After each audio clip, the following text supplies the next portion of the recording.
Bonjour, ici Éric Lénervé.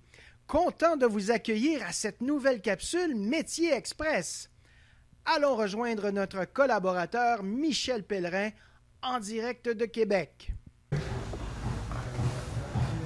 Merci beaucoup, Éric Lénervé. Re-bienvenue à Québec. Alors, on est en place pour la prochaine capsule qui est les costumes. J'ai mon petit chameau ici avec moi parce qu'on a un tableau des Mille et une nuits avec notre château et Scheherazade.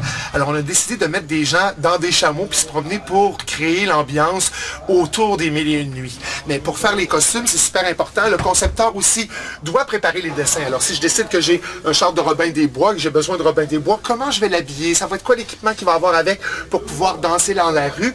Alors, je t'en montre quelques-uns, c'est important, mais c'est pas grave. Ça aussi, si tu n'es pas capable de le dessiner, tu peux en parler avec quelqu'un. Fais affaire avec une costumière, demande-lui des conseils avec quel tissu, parce que si ta parade est en été, ça va bien, mais si la parade est l'hiver, il faut penser au morceau de tissu que tu vas prendre, la grandeur du costume que tu vas faire, parce que tu dois mettre plusieurs détails en dessous du costume.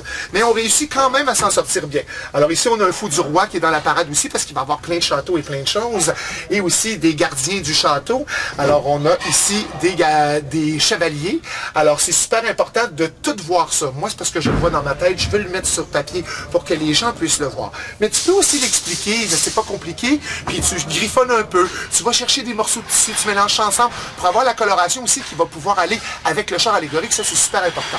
Alors, on doit remiser les costumes, c'est sûr. Alors, je peux pas te montrer tous les costumes. C'est dans les housses parce que c'est au même endroit où on travaille les ateliers. Alors, il faut vraiment garder dans les housses pour pas que la poussière des chars allégoriques puisse s'évaporer et se promener dans les housses. On refait un lavage à chaque fois et on fait attention. Préparer chaque tableau. Au début, vous allez le voir plus tard dans une autre capsule, la préparation du défilé, où ce que les gens doivent récupérer le costume. On a fait un essayage, tout va bien. Et là, tout le monde a son costume. On se met en place et c'est parti.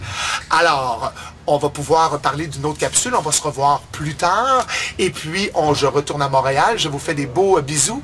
Et j'espère que ça va bien aller. Alors, gardez la magie. Continuez dans le concept. C'est un ajout à votre char allégorique. Évidemment, à la grosseur du char que vous avez. Vous n'allez pas faire la parade et avoir des gens qui sont costumés autour. Mais pensez-y. Peut-être qu'un jour, si tu réalises ton rêve, ta parade va devenir réalité et on la verra passer dans la rue. Bonne chance.